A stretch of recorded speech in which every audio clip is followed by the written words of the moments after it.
बिहार में चुनावी महासंग्राम का पहला फेज का वक्त आ गया है। फर्स्ट फेज में कुल 18 जिलों की 121 असेंबली सीटों पर कल वोट डाले जाएंगे। अब उम्मीदवारों का भाग्य ईवीएम में कैद होने के लिए तैयार है। पहले फेज में कई बड़े नेताओं का किस्मत दांव पर लगी है। वहीं चुनाव आयोग और 18 जिलों की इंतजामिया ने चुनाव की तैयारियां पूरी कर ली है।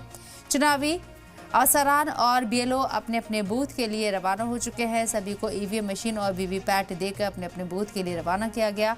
वहीं 18 जिलों के सभी वोटिंग सेंटर्स पर सिक्योरिटी फोर्सेस को तैनात किया गया है। खासकर नक्सल मुतासिर और हसास बूथों पर निगरानी रखी जा रही है। किसी भी तरह की गड़बड़ी को रोकने के लिए पुलिस और आला अधिकारी लगातार गश्त कर रही हैं।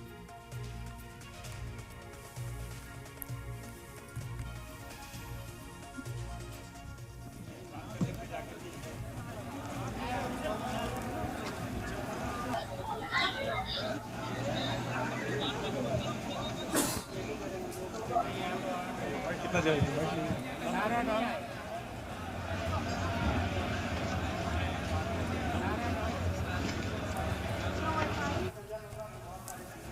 तो आपको बता दें, कल 18 जिलों की 121 सीटों पर वोटिंग होनी है। बिहार में पहले फेज के लिए वोटिंग होने जा रही है और पहले चरण के वोटिंग के लिए पूरी तैयारियां मुकम्मल हो चुकी है।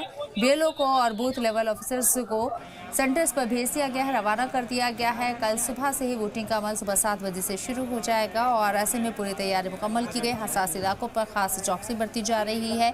वाज़ेह रही कि बिहार में असेंबली चुनाव है। 2 फेज में बिहार में वोटिंग हो रही है। 6 तारीख को पहले फेज की वोटिंग है। 121 असेंबली सीटों के ऊपर वोटिंग है 18 जिलों की। इसके साथ ही दूसरे फेज की वोटिंग आपको बता दें 11 तारीख को, 11 नवंबर को और रिजल्ट नतीजे 14 नवंबर को सामने आएंगे।